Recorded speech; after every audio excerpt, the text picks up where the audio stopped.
Hello, good day everyone. I am Clarie Bhel, Manocsoc, 18 years old, currently a first-year college student taking up the course Bachelor of Secondary Education, major in English, Section 1A1.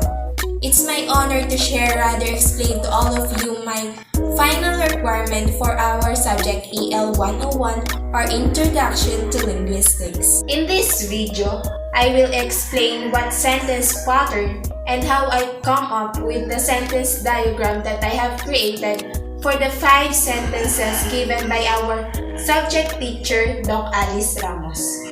Disclaimer, I am not that sure if the sentence pattern and sentence diagramming in each sentence were correct, so bear with me if it was wrong. But at least I try my best to answer it well. Let's start. Enjoy watching.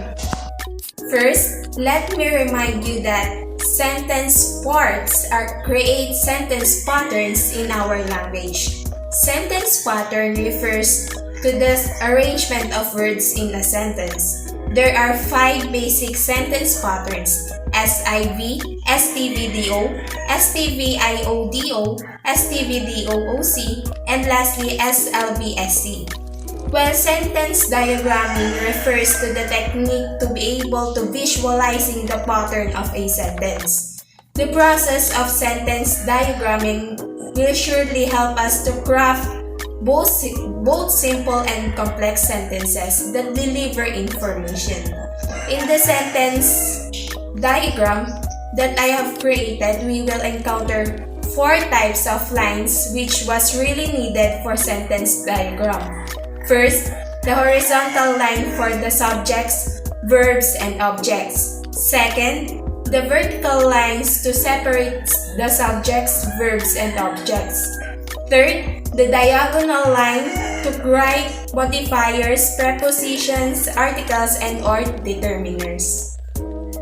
And lastly, a line that tilts back toward the subject because commonly the complement describes the subject.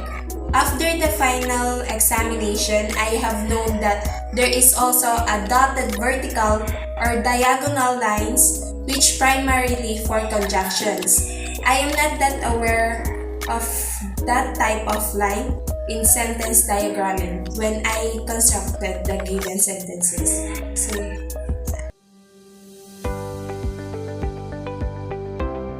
So our first sentence is, her best friend sent her a postcard from Japan.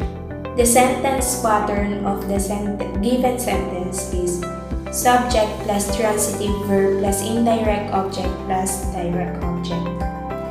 And this is the sentence diagram. I come up with this diagram by identifying first what was the role of each word in the sentence. The subject in the sentence is best friend. Since the pronoun her was just a determiner, that's why I put it under the subject in a diagonal line. The transitive verb is sent, and the indirect object is her, which receiving the direct object postcard. And from Japan is the prepositional phrase in the sentence. I put it under the transitive verb since it answered the question, where does her best friend send the postcard? The next sentence is, mother will arrive tomorrow. The sentence pattern is subject plus intransitive verb. This sentence diagram shows that the subject is mother and the word tomorrow signifies as the descriptive word of the intransitive verb will arrive, which does not require any object in the sentence. The third one is, the dog owner gives a bone to his dog every day.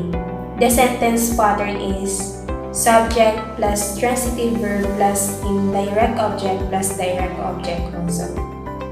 While this was the sentence diagram I have created for this sentence. As you can see, the subject in this sentence is dog owner. The transitive verb is gives, and the indirect object is a bone. A is describe the bone.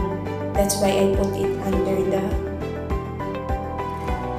the indirect object in a diagonal 1. While the direct object is dog, to his is the prepositional phrase, and every day signifies how often does the dog owner gives his dog a bone. The next sentence, which is the fourth one, is this cat is beautiful, but mine is more beautiful. The sentence pattern of this sentence is subject plus linking verb plus subject complement. I come up with this sentence diagram since the subject is cat and the linking verb were is in both clauses. And the word beautiful is the subject complement since it describes or provides information from both subject of the clauses. The only difference is that the first independent clause has no description for the subject complement, but on the second one, there is the word more that describe the subject complement for the second independent clause. Technically speaking, the word but is a coordinating conjunction which separates two independent clauses. Though I am sure that this diagram is definitely not right since there is a two independent clause and I do not have any idea how to diagram the sentence like this.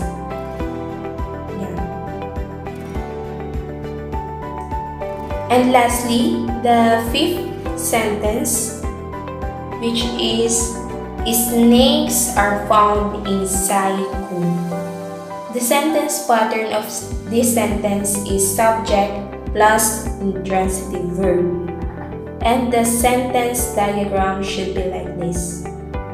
I come up with this diagram by identifying first what was the role of each word in the sentence. In this sentence, the subject is snakes and the intransitive verb are found, while the prepositional phrase is in Saigon, which answered the question where the snakes were found. Again, I am Clarie Bhel Manocsoc from BSEd in English 1A1. Thank you for watching.